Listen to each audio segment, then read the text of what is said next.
Oras Bishop Dakuykuy, alas 4:12. Alamin kung ano ang mga ginagawa, mga nagawang proyekto, programa para sa pag-unlad, balita at public service mula sa mga lungsod hanggang sa mga baryo. Dito lang sa DILG sa DZRH Break Time. Kasama ang mga lingkod sa pagbibigay serbisyo publiko, sina DILG Secretary Benhur Abalos at Lakay Mayor Deo Macalma sa DILG sa DZRH Break Time.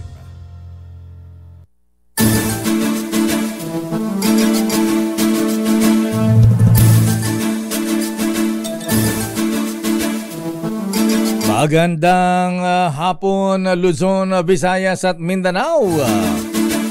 It's a Wednesday, Miyerkules at 13 ng buwan ng Marso at welcome po sa nagbabalik na DILG sa DZRH Break Time. Siyempre, maliban po sa akin, makakasama natin sa programa ang Undersecretary for Project Development Management ng DILG, ang napakasipag, si Yusek Odilon Pasaraba. Magandang hapon na imbag malema apo Undersecretary Odi. Naimbag nga malem, magandang hapon Lakay Deo. Tunay nga na nagbabalik ang DILG sa DZRH Break Time sa pangunguna ng liderato po ng ating magaling na Secretary Benhur Abalos. Magandang hapon Pilipinas sa lahat ng mga more than 42,000 na mga barangays sa buong Pilipinas at sa lahat ng nakikinig at nanonood on air at online na kay Deo. Magandang hapon. At ang DILG po ang inyong makakasama dito sa DZRH Break Time upang mas mailapit po ang aming ahensya sa publiko at magbigay ng serbisyo. Dahil ang DILG po ay matino, mahusay at maaasahan, ang nahandang paglingkuran at pangalagaan ng ating mga mamayan na kay Deo.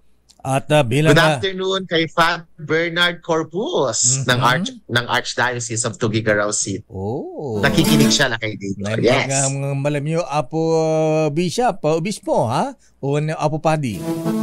At bilang bahagi ng mas pinalawak na paghatid ng balita at serbisyo, ang DZRH po ay live ninyong mapapanood sa DZRH News Facebook page, DZRH News Television sa YouTube, at siyempre sa aming website dzrhnews.com.ph at sa cable channels nationwide.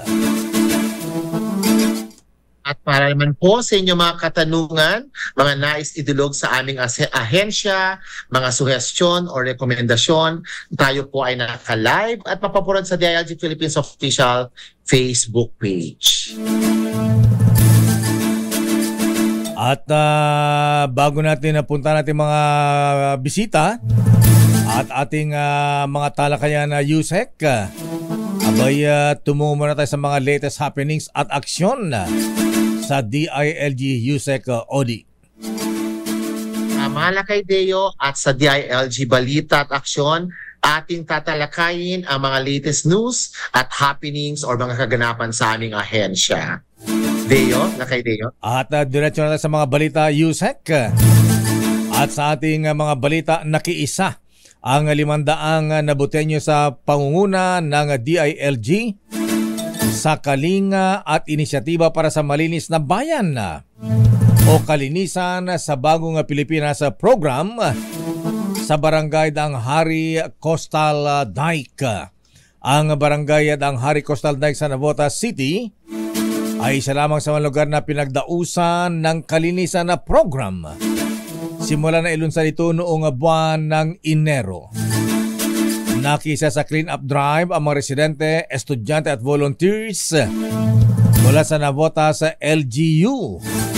Siyempre sa Bureau of Fire Protection, Philippine National Police at Bureau of Jail Management Protection, BJMP.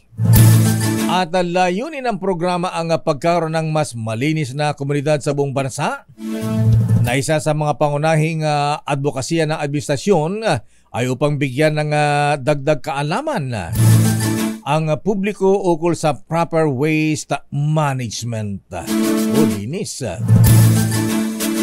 Kalinisan Project, ating suportahan lakay Deo. Pumirma ng Memorandum of Agreement ang Anti-Red Tape Authority, DILG at Buklod Bayani Coalition or BBC upang mas mapaganda ang ease of doing business sa ating bansa. At sa ilalim ng kasunduan, ang DILG, ARTA at BBC ay magtulong-tulong sa pagbibigay solusyon sa mga issue ng red tape sa ating mga lokal na pamahalaan. Magiging kaagapay ang BBC sa promotion ng mga inisyatibo ng ARTA sa ease of doing business, habang ang DILG naman ay sisiguruhin ang pagsunod at koordinasyon ng mga lokal na pamahalaan. Magkakaroon din ang BBC ng Buklod Bayani Hotline System and Headquarters kung saan maaaring tumulog ang ating mga business enterprises. Lakay Deo. Ba, maganda yan, Yusek. Sa iba pang balita, umabot naman sa 3,590 ang insidente ng sunog sa buong bansa mula Enero hanggang March 8 ngayong taon. Nahigit na mas mataas kumpara sa 2,887 na naitalang sunog noong nakalipas na taong 2023. Una rito'y inanunsyo ng DILG at Bureau of Fire ang paglulunsad ng hotline na number na maaaring tawagan ng mga taga-NCR, National Capital Region, para sa voluntary inspection sa mga electrical connection sa kanilang mga tahanan. Ayon kay Bureau of Fire Chief Louis Puracan, patuloy ang training ng kanilang mga personal para sa mas maayos na serbisyo sa mga nangangailangan. Muli namang nagpaalala ang Bureau of Fire Protection sa publiko na alamin ang mga fire prevention tips, lalo na ngayong buwan ng Marso na mas mataas ang mga insidente ng sunog, epekto ng mainit na panahon at dahil sa El Nino phenomenon. Bawal ng e-bikes, e-trikes at tricycles sa mga national roads sa National Capital Region simula sa Abril 15. Ayon kay Metropolitan Manila Development Authority MMDA Chairman Romando Artes, base sa inilabas na Regulation Number 24-0022 Series of 2024. Bawal ang mga e-bikes, e-trikes, e-four-wheelers, maging ang tricycles, pedicabs, pushcarts at kuliglig na dumaan sa national roads, circumferential at radial roads sa Metro Manila. Sabi ni Chairman Artes, ito ay para sa kaligtasan ng mga tsuper, pasahero o pedestrians at upang maiwasan ang mga aksidente. Una nang inilabas ng DILG ang Memorandum Circular Number 2020-036 at 2023-195 na nagbabawal sa mga tricycle at pedicabs sa ating mga national highways sa buong bansa. At pag-usapan natin ng maikli ito, Yusek Pasaraba. Ayan, yung mga e-bikes, e-trikes, saan ba dapat iparehistro? Sa mga LGUs ba, katulad ng mga tricycle o sa LTO? At kailan ba nilang kumuha ng mga driver's license, Yusek Pasaraba, sir? Binabalangkas ngayon, lakay Deo ng DILG, DOTR, kasama rin ang ating mga ng MMDA at ang ating mga lokal na pamahalaan, of course the leagues, represented by the leagues, ang registration and at the same time permission ng ating mga e-trikes at mga e-bikes, of course, sa ating mga lansangan na kay Deo. Ayan na.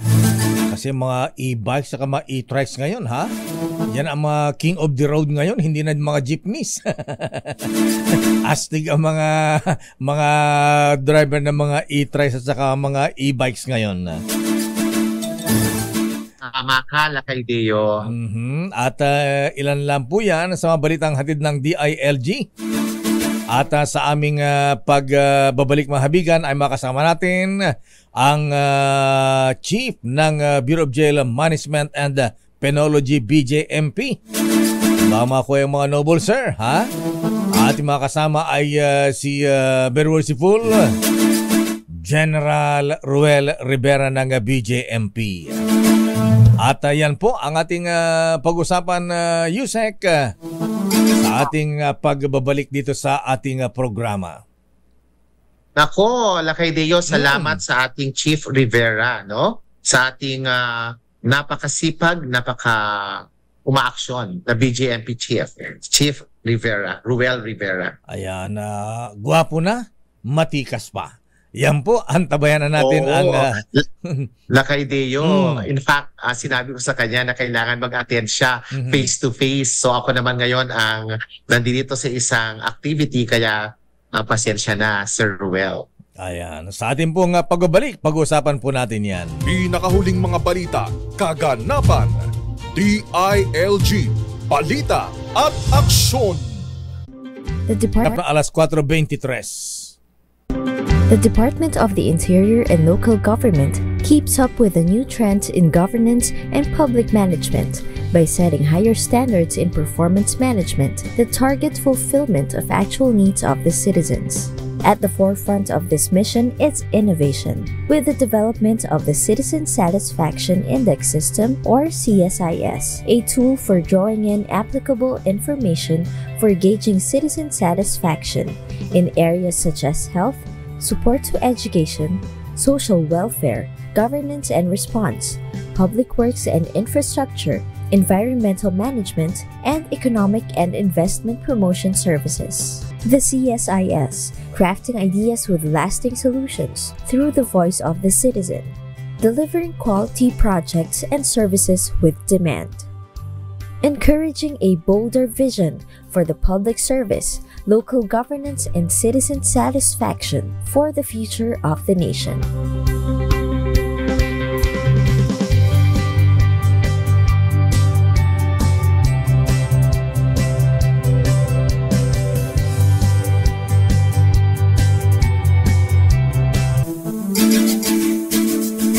Oras sa ganap na alas 4:29. At kung may bad news kanina, ang good news naman, yung pong malaking sunog sa PGH, mahibigan, sa may Taft Avenue, Manila. Under control na po, mahibigan. At ang good news, wala pong namatay, walang nasugatan. At nagbabalik ang DILG sa DZRA sa break time. At sa po ito ay atin naman po pag-usapan ang Jail Integration Act, Yusek. Yan, Lakay Deo, salamat sa good news mo tungkol sa PGH. Nako, ang ating mga salamat naman sa Diyos at walang nasaktan, nasugatan sa insidenteng yan. Kaya naman sa ating talakayan ngayon, matutunghayan natin o makakasama natin sa hapong ito ang Jail Chief Inspector, BJMP Chief, I should say, Ruel S. Rivera. Magandang hapon sa iyo, Chief Rivera. Sir, good afternoon. Okay, magandang hapon po, Sir Odi. And please, nakapanayam tayo ng ating butihing Lakay Deo ngayong hapon. Magandang hapon sa iyo, Noble Bats. Ayan. General Rivera, kabats ko to sa Shriner sa Freemasonry, Yusek Pasaraba, kaya hindi na iba itong ating chief ng BJMP, General Ruel Rivera. Gwapo na. So, mas maganda ang pag-uusap at pag-uusapan dahil pala meron kayong magandang connection, Lakay Deo. Okay, take it away, Yusek. Ano ba mga itatanong natin dito kay General Rivera? Yeah, Sir Ruel, kamakailan lamang ay naipasa sa third and final reading ang Senate Bill number 2352 or the Jail Integration Act sa Senado. Maari niyo po bang bigyan ang ating mga kababayan tungkol kung ano itong Senate Bill 2352 or the Jail Integration Act para sa kanilang kaalaman? Magandang hapon po sa ating lahat. Bago po simulan, nagpapasalamat po tayo kay Atty. Ben Horabulos, ang ating pong secretary, sapagkat binigyan po niya tayo ng pagkakataon na ipaliwanag ngayong hapon kung ano po itong Jail Integration Act. Alam niyo po, kamakailan lamang na ipasa po sa Senado itong batas na ito kung saan yung pong ating mga provincial jail is isasama na po ang kanilang mamantina dito po sa BGMP. Dati po kasi separate po ito kung saan ang mga governor po ang nag-handle nito. And even po sa ibang bansa, ganito na rin po naman ang setup. Medyo dito lang po sa atin, hiwa-hiwalay. Medyo fragmented po yung ating jail system. In other countries po, dalawa lamang po yung sentence at saka po yung remand o yung pong undergoing trial. So ito pong batas na ito naglalayon na isama na po ang pagmamaintain ng provincial jail sa amin po sa Bureau of Jail Management and Penology. Ayun, akala ko naman itong Jail Integration Act, General Roy Rivera, sir. Ayan, good morning daw, sabi ni Most Merciful. Immediate illustrious potentate Roland Paulino, magandang hapon daw sa iyo. Ayan, nanonood sa atin. Anyway, akala ko itong Jail Integration Act, USEC, akala ko pagsasamahin ang mga PDL ng mga babae at saka lalaki, hindi pala. Ayan. Para hindi sila malungkot. Pero sa ilalim pala ng Jail Integration Act ay mapupunta ang pamahala sa mga provincial and sub-provincial jail sa BJMP. Bakit po mahalaga, General Rivera, sir, na maging centralized? O BJMP ang BJMP ang siyang tanging mamahala sa mga bilangguan sa buong Pilipinas? Alam niyo po, Lakay Deo, ang pamamahala po ng provincial jail papunta sa amin, medyo matatawag po namin na welcome development. Mm-hmm. Sapagkat sabi ko nga po kanina, dito po sa Pilipinas ay nababahagi ang apat. Sapagkat meron pong provincial, may Bureau of Correction, may BJMP, meron po pong mga lock-up sa PNP. So unti-unti na po tayong papunta doon sa Philippine Development Plan 2023 to 2028. Yun po yung panawagan ng ating presidente kasama po yung sa kanyang mga adhikain. So pumunta po ngayon, kung ito po i-merge na, itong dalawang ito, kakaroon na po ng standard na pamamahala ng ating kulungan. Sapagkat ngayon po, iba't iba. Siyempre, iba ho yung polisiya ng ating mga provincial and sub-provincial jail. Iba rin ho ang polisiya pagdating ho dito sa BJMP. So sa pamamagitan po nito, magkakaroon na ho ng standard na pag-asikaso o yung pagtingin dito sa ating mga persons deprived of liberty. Ang ibig bang sabihin niyan, Lakay Deo, Chief Ruel, ang mga lokal na pamahalaan ay mas lalong magfo-focus na sila sa mas importanteng mga serbisyo at kung ganon, di malaking kaluwagan ito sa ating mga lokal na pamahalaan. Pero paano naman yung mga empleyado na na-assign sa ating mga provincial at mga city jail? Paano ang handling at paano ang kanilang mga seguridad sa kanilang mga trabaho, Chief Ruel? Napakagandang tanong po niyan, Sir Odi.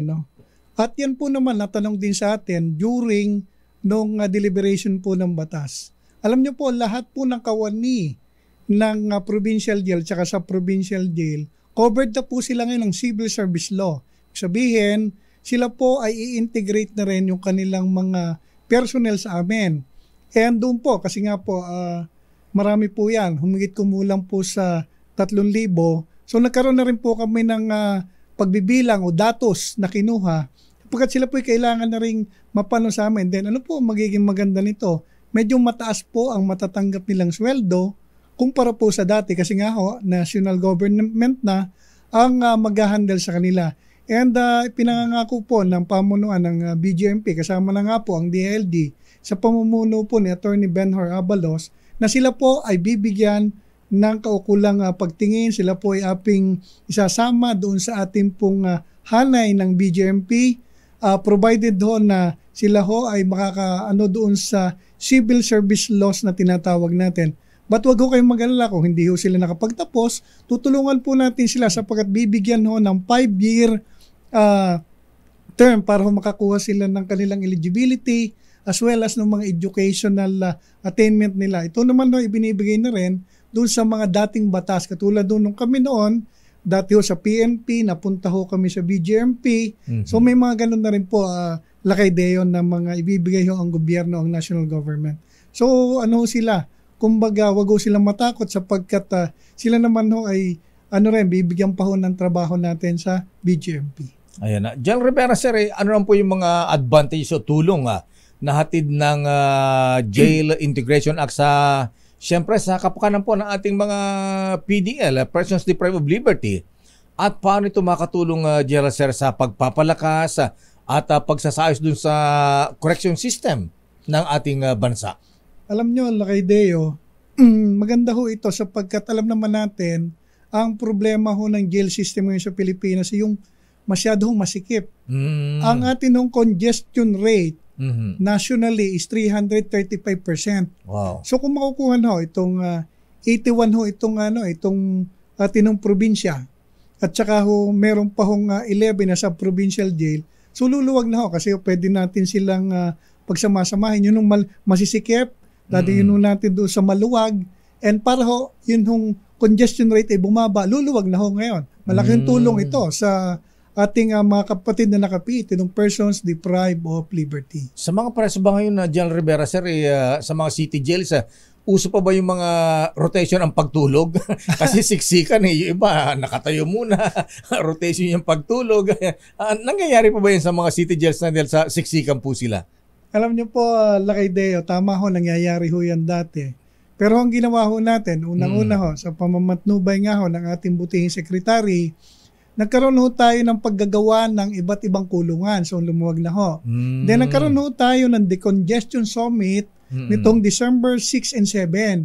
Kasama ho natin dito ang DILG, sa pamuno nga ho ni Secretary Abalos, ang DOJ, ang Bucor, ang BGMP, kasama na rin ho yung mga justices all over the Philippines. Ito ay para ho magkaroon tayo ng whole of the government approach kung paano ho paluwagin ang sistema ng ating kulungan sa buong Pilipinas. Ayun, Yusek. Lakay Deo, magandang pag-usapan ang mga decongestion efforts at talaga namang nararamdaman natin yan, yung mga initiatives. Pwede bang ipaliwanag din natin itong isang mga decongestion modality na tungkol sa mga alternative learning education natin, itong mga efforts natin, Sir Ruel, sa mga PWOODs natin sa loob, para sa ganun mas makikilala nila ng ating tungkol sa jail integration na meron tayong mga development initiatives at mga progresibong mga pagganap ng mga, programa sa ating mga jail, Sir Ruel. Opo, Sir Odi, kasamang Deo, tama ho yun. Katunayan ho nito, nagkaroon ho tayo ng MOA signing doon ho sa Philippine Association of Law Schools. So ano ang kahalagahan nito? Sapagkat ito ho mga estudyante na ito ay siya hong tutulong doon ho sa ating mga paralegal law officers. Meron ho tayong mga paralegal officers na tinatawag sa bawat istasyon ho natin sa bawat jail. Ito yung nagmo-monitor kung kailan magkakaroon ng hearing, kung paano sila lalaya ng mabilis. Sapagkat una ho talagang problema nito is kung paano sila mabibigyan agad ng schedule ng hearing. So itong mga paralegal officer na ito, sa tulong ng ating koordinasyon, yung MOA natin with the Philippine Association of Law Schools, so mamomonitor na ho. So hindi ho ito sapagkat katuwang ho natin dito ang mga judges. So kami ho ay magpapaalala sa kanila, susulat sa kanila, and personally ho ay pupunta doon sa kanilang opisina upang alam, sir, ito na ho, kailangan na ho, due for hearing na po ito. So malaking bagay ho yun. Then kami ho naman nakikipag-ugnayan din doon sa mga local government units para sa mga lot donation. Napakahalaga ho nito. And kung hindi man ho lot donation, pagkat alam naman natin, medyo pag lot donation, malaking halaga. Meron po mga use of prac na kinukuha kami, 25 years and above. Para ho naman, mabigyan ho kami ng lote at makapagpagawa upang lalo hong lumuwag ang sistema ng kulungan sa Pilipinas, kasama Deo. Ayun, Jel Rivera, sir, ayan, wala na tayo masyadong nababalitaan ng mga riot sa mga kulungan, laban ng mga miyembro ng Batang City Jail, OXO, Sigi-Sigi, Komando. Anong ginawa niyo? Bakit tahimik yata, wala nang ganyan nangyayari sa mga kulungan ngayon na Jel Rivera, sir? Tama ho, Kuyang Deo. Medyo mabibilang na ho sa daliri at kung hindi mo na mabilang talagang totaling wala na. Kasi ho, binigyan natin sila ng pagkakaabalahan. Like, Yun ho ang number one. Ngayon ho, pwede na ho. Kadami ho natin na pag-graduate doon ho sa elementary as well as ng high school. Wow. At hindi pa ho ito, Kuyang Deo. Meron na ho kami sa Tala na 7 na gumraduate ng college. Wow, ha? Oho. Sa City Jail, ha? Graduate ng college. Opo, Kuyang Deo. And still counting pa ho ito. Meron na ho kami pakipag-ugnayan sa mahigit na 15 eskwelahan sa buong Pilipinas na pwede ho mag-aral habang sila'y nakapikit sapagkat kailangan ho silang bigyan ng second chance. Ito ba recognized ng CHED at saka DepEd, Jel Rivera, sir? Opo, sapagkat kami po nakipag-ugnayan sa Department of Education. Meron po kaming MOA rin dyan between them at saka sa higher educational system po ng Pilipinas. At saka Wow! Lakay Deo, nararamdaman din natin ang liderato at ang resulta ng liderato at reforma sa BJMP, di ba? Abay, di natin nababalit. Akala natin yung mga nag-aaral lamang ay sa Bucor, sa Bilibid Prisons. Kasi andyan ang Perpetual College, mga nagtuturo dyan, pero sa City Jails pala, meron din pala mga ganitong programa dyan, Rivera, sir. Meron po, Kuyang Deo. Kailan pa ito ginawa, sinimulan na dyan, Rivera, sir? Way back pa ho ito ng 2017. Wow. Ganun na ho. 2017. Lakay Deo, may oras pa ba tayo? Sige po.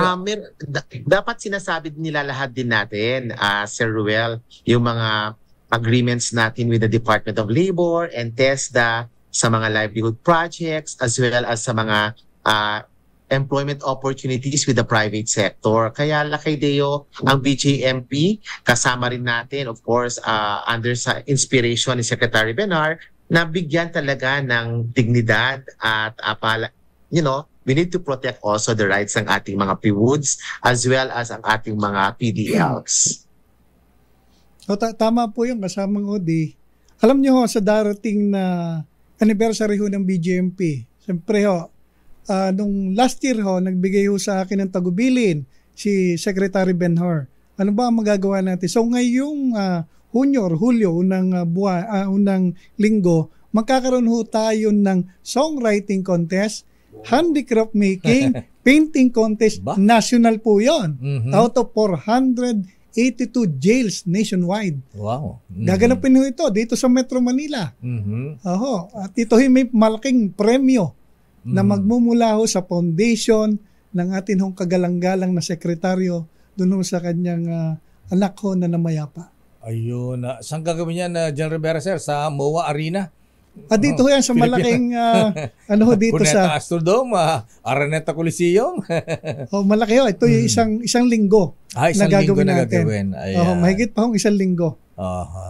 Okay, General Rivera, sir, bilang panghuli po, ayan, ano po ang ating mensahe sa ating mga kabayan, ng mga PDLs na nakikinig at kamag-anak ng mga PDLs.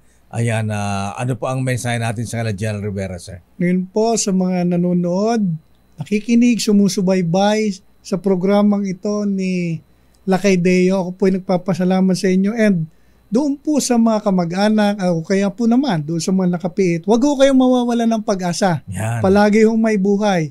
And lagi ko hong pinaalala ito, doon ho sa mga meron kayong kamag-anak nakakulong, wag ho kayong mag-alala sapagkat ang BJMP ay aalagaan sila with human dignity.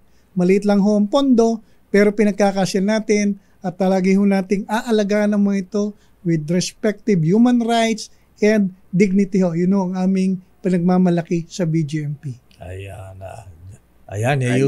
Lakay Deo. Maraming salamat. BJMP Chief Ruel Rivera, sumasaludo kami sa iyo at maging ang mga opisyales at kawani ng BJMP. Pagpatuloy ang magagandang nasimulan at ang iyong dedikasyon sa pagseserbisyo sa ating mga kababayan.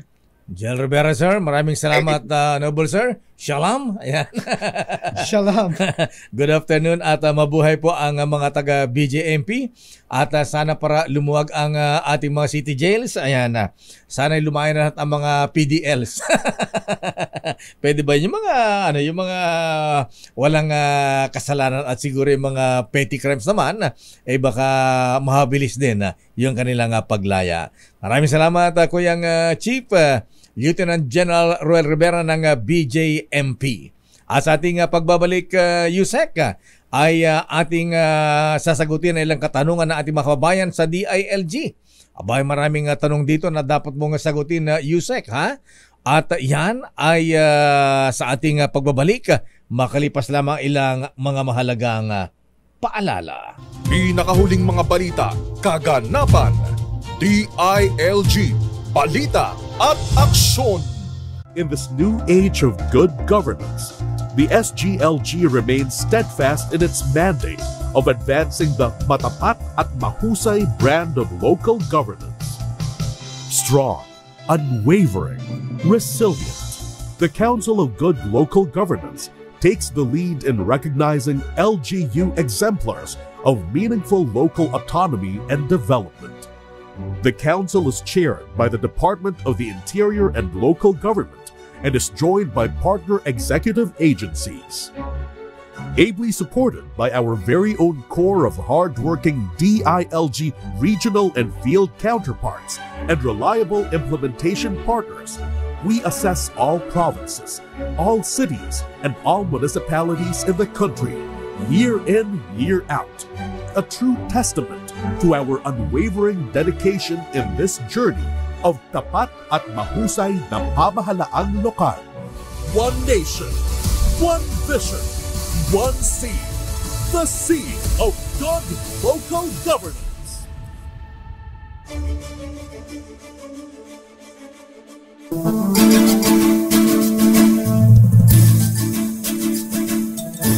Nagbabalik po ang DILG sa DZRH Break Time. Sa DILG Connect Yusek ay ating bigyang pansin ang katanungan ng ating mahabayan sa Department of Interior and Local Government, DILG Yusek Pasaraba. Lakay Deo, itong segment na to ng ating DILG sa DZRH ay isang commitment at ating platform para mapakinggan ang mga reklamo, question ng ating mga kababayan, lalong-lalo na ang ating mga barangays, lalong-lalo na ang boses ng ating mamamayang Pilipino. Kaya naman, Lakay Deo, buti lang meron tayong DILG Connect. Ayan, unang tanong ko, ikaw na ang tatanungin ko ngayon, Yusek, dahil wala si Secretary, Secretary Bernard bilang alter ego ng Secretary. Ito ang tanong ko ngayon na Yusek Pasaraba. Base daw po sa batas, magkano ang dapat ng multa para sa violation ng mga barangay ordinances? Lakay Deo, ito ay isang katanungan na nagmula sa isang barangay. Siya ay isang residente ng Agusan del Sur, no? Isa sa mga barangays, sa mga municipality ng Agusan del Sur. Sisikapin nating paliwanagan ang ating querant dito sa issue na magkano ba dapat ang multa para sa violation ng barangay ordinance. Gusto po namin ipaalam Lakay Deo na sa ating local government code na siyang nagbibigay ng kaliwanagan sa ating mga barangay officials na under section 516, okay, or section 391, nagpro-provide ito na ang sangguniang barangay na siyang gumagawa ng ordinansa para sa mapasunod, para ma-implement ang ating mga polisiya at ang ating mga batas na nagpre-prescribe ng penalty ng fine in the amount not exceeding 1,000 pesos for violation of barangay ordinances. Okay? So maliwanag na ang ating sangguniang barangay na siyang gumagawa ng ating mga ordinansa para ma-implement sa barangays. Kung meron tayong violation sa mga provisions ng mga barangay ordinances na to, shall prescribe fines amounting to not exceeding 1,000 pesos for such violation kasamang DEO. Isa pa, Yusek, may oras pa naman tayo, ano ha? Yun daw bang... Lakay Deo, ang ibig sabihin nito, meron kasing context lang, may mga barangays kasi, kaya ito hindi naman nireklamo. Nagtanong ang ating querent from Agusan del Sur dahil ang isang barangay dyan ay nag-impose ng penalty of amounting to 5,000 pesos para sa anong kanyang nirereklamo patungkol sa pagtatapon ng basura. Hindi ba yan? Ang tatapon ng basura, correct. Okay, RA 9003. At ang sinabi niya dito ay, tama ba na ang Sangguniang Barangay ay mag-impose ng 5,000 na fine or penalty para sa violation ng barangay ordinance? So ang sagot ng ating departamento, Lakay Deo, ay hindi, dahil a maximum not exceeding 1,000 pesos ang pwedeng i-prescribe ng ating mga sangguniang barangays. At dapat ini-implement ito ng ating punong barangay or ng task force ng RA 9003. Ako, Yusek, ayan, last na lang. May nag-text sa atin na taga Maribeles sa Bataan. Ang tanong po dito, ayan, bilang abogado, masasagot mo ito. Simple lang siguro ito, Yusek Pasaraba. Ito ay kaugnay sa suspension ng isang mayor. May sinuspend si Ombudsman Justice Sam Martires dahil sa kasong grave misconduct, gross neglect of duty, serious dishonest and conduct prejudicial to the best interest of the service. Si Mayor Ace Jello Concepcion ng Maribeles Bataan ay sinuspindi ni Justice Martires na ombudsman. At yung kanyang order na pirmado noong January 31, 2024, ang sinasabi rito ay the order of suspension of 6 months is immediately executory. Ayan. So pagka ganyan paano ini-implement ito ng DILG? Ayan, sabi ay immediately executory. Kaya lang January 31, Yusek, Marso na ngayon ay hindi pa nasususpend. Nasa munisipyo pa rin itong si Mayor Concepcion. Paano yung ganyan? Paano ang implementation nito, Yusek Pasaraba, sir? Ang hirap-hirap lang tanong, Lakay Deo, ha? Ay, nako. DILG ang mag-implement po niyan, di ba?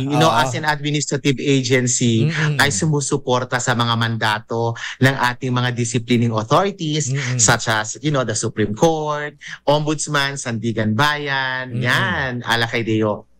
Tayo ay sumusuporta sa kanilang mga mandato. Isa nga ang Ombudsman. So, ang DILG ay bibigyan ng notice ng Ombudsman through their resolutions at i-communicate ito kay Secretary Benhar at may instruction ang Ombudsman doon sa resolution na yan kung paano i-implement ng DILG at kung kailan. Ayun. So kami, hindi pwede mag-implement ang DILG kung wala pang natatanggap kasamang DEO. So, ang ating legal service naman ay maalam, very competent and capable tungkol dito. May mga protocols na sinusunod sa respetong ito ng pag-i-implement ng mga suspension orders coming from the Ombudsman or Sandigan Bayan as the case may be. Kasi sa mga kino-cover natin sa mga nakaraan, Yusek, pagka ayaw nung mayor na kaya governor na suspendido, kasama ang PNP, DILG, binibit-bit. Papalabas ng opisina ang isang opisyal na sinuspend o kaya ay tinanggal sa serbisyo. Realidad yan sa ating mga lokal na pamahalaan. Alam na alam mo yan, Lakay Deo, at tayo naman ay rumirespeto sa bawat aksyon at mga remedyo, mga remedial measures na pwedeng i-avail ng ating mga local government officials. Maraming salamat, Yusek, sa iyong mga paliwanag at siguro ay maliwanagan na yung mga taga Maribeles sa Bataan. Ayan, Yusek. Yeah, gusto lang, Lakay Deo, gusto lang nating klaruhin na hindi pwedeng aaksyon ang DILG kung walang direktiba na nanggagaling sa mga primary offices, disciplining authority such as ombudsman. Ayun. So ang ombudsman, dapat mabigyan kayo ng kopya, and then pagka natanggap yung kopya, kayo ang mag-implement kasama ang PNP. Ayan. Yeah. Okay, Yusek Tama ka, Lakay Deo. Yes. Maraming salamat, Yusek Odi, ha? At siguro next time, dito ka na sa studio para mas maganda ang ating usapan dito. Yeah, Lakay Deo, totoo yan. Mahalaga na dapat magkita tayo kasi nagbabalik ang DILG sa DZRH. Kaya masabi natin bigyan ng pansin ang mga programa ng DILG sa DZRH. At yung bago nating segment, Yusek, ha, kung may reklamo, complaint, ayan, pwede nila itawag dito sa ating programa. At iyong sasagutin natin dito. Yes, that's a reflection ng leadership ng ating Secretary Benhar Abalos na kumikilos at umaaksyon sa mga bawat idea, mga queries at mga reklamo na pwede nating aksyonan. Yusek Odi, maraming salamat po, at sa ating mga kababayan, maraming salamat po sa iyong pagtutok sa ating programa, at hanggang sa susunod na Miyerkules, alas 4 hanggang alas 5 ng hapon. Maraming salamat, Pilipinas, sa inyong pagtangkilik, and of course sa pagsuporta sa DILG, mga programa ng DILG. Sa ngalan ng DILG Secretary Benhar Abalos, ako po si Odi Pasarapa, nagsasabing sa DILG sa DZRH Break Time, dapat nating suportahan. Ako naman po, si Deo Makalma, at magandang hapon. Inyong napakinggan ang DILG sa DZRH Break Time. Kasama ang mga lingkod sa serbisyo publiko, sina DILG Secretary Benhur Abalos at Lakay Mayor Deo Makalma. Hanggang sa susunod na Miyerkules, tumutok, makinig, alamin ang mga ginagawa, mga nagawang proyekto, programa para sa pag-unlad, balita at public service mula sa mga lungsod hanggang sa kasulok-sulukan ng mga barangay. Dito lang sa DILG sa DZRH Break Time.